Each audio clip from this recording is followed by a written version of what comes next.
Hello geometry students, and welcome to a video on slope. This is a review of slope.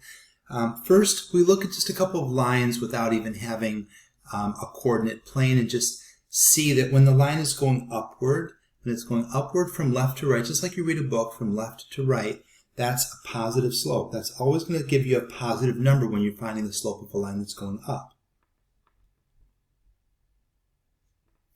And when a line is going down, that's always going to give you a negative slope.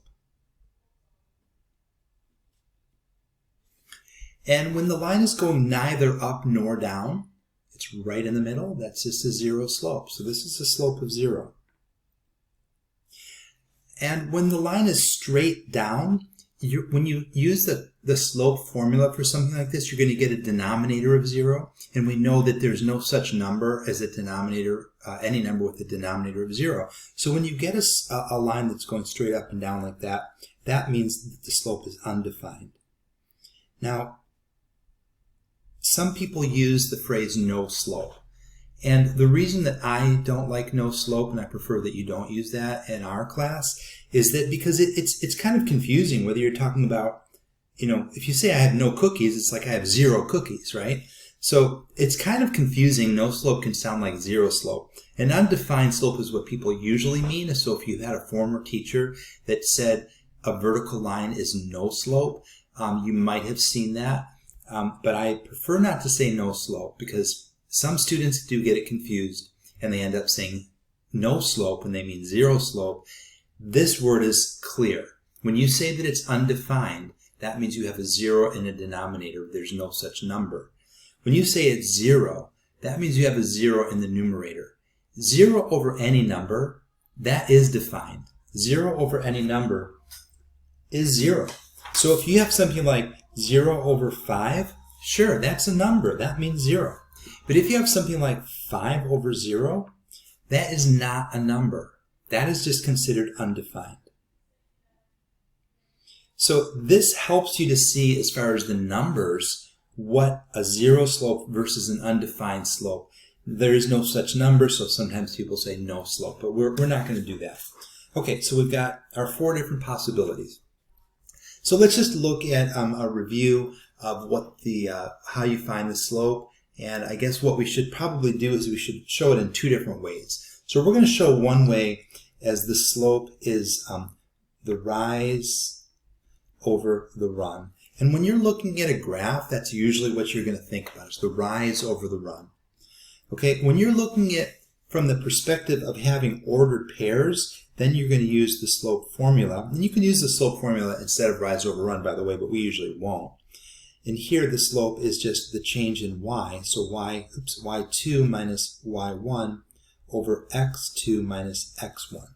And so to understand that formula, you really want to assign each number in each ordered pair with like an x1 or a y1. So let's look at first just how to find this on a graph. Now first you say, this is going upward, so that's a positive slope. So whatever I get for rise over run, I'm going to make sure I leave it as a positive number. While this one, I'm going to make sure I leave it as a negative number. Now you can draw a little triangle here.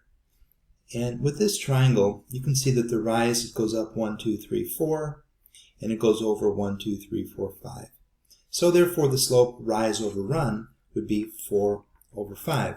Do I want to put a negative sign in front of it? Not if it's a positive slope. I'm done. Okay? Now this one, if you look at the rise over run, you can see that it's 1, 2, 3, and 1, 2, 3, 4, 5, 6. So 3 over 6, which reduces to 1 over 2. Do I want to put a negative sign in front of that one?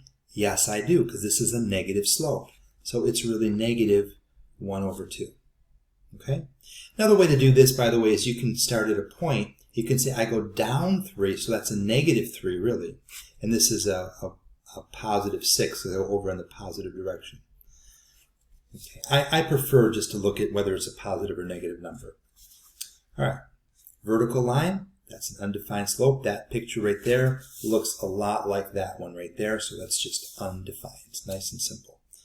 Undefined. And this last one is a slope horizontal line. It looks like the one on the top with its horizontal. That's a 0 slope. 0, undefined. Yeah, I like to use the word for 0. It just kind of emphasizes that it's something different. Okay, let's do the same thing here. So we've got y2 minus y1. So let's call this one x1, y1. That's the first ordered pair. And let's call this one x2, y2. That's the second ordered pair.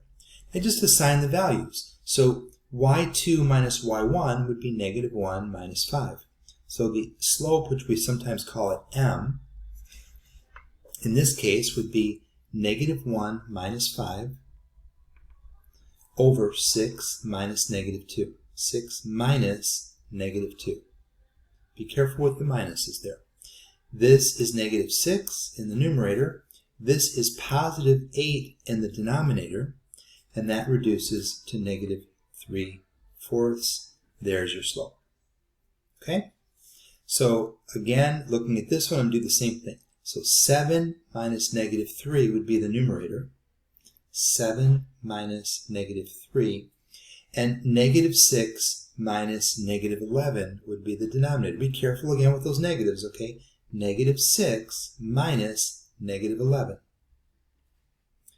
So we get 10 over, and now this is really adding, negative 6 plus 11 is 5. 10 over 5 is a slope of 2. Okay, next one. 2 minus negative 4, so m equals 2 minus negative 4. 2 minus negative 4 over 9 minus 9. 9 minus 9 is 0. And that's what I was talking about a few minutes ago when I said when we get a number over 0, we don't have, there is no number there. That's undefined. So this would be a case of a vertical slope, and that is undefined. You don't want to leave it as just 6 over 0 because that's not really a number. You want to say undefined. And by the way, not that you have to do this every time, but if we were to plot these and we had a 9, negative 4, or something like, let's say this is 9 over here, 9, negative 4, and then a 9, 2, what would we get when we connected them? We would get a vertical line. So it's all connected. It all makes sense. All right, last one. Let's do y2 minus y1. That's negative 3 minus a negative 3 over 0 minus negative 7. 0 minus negative 7, and that is 0 over 7.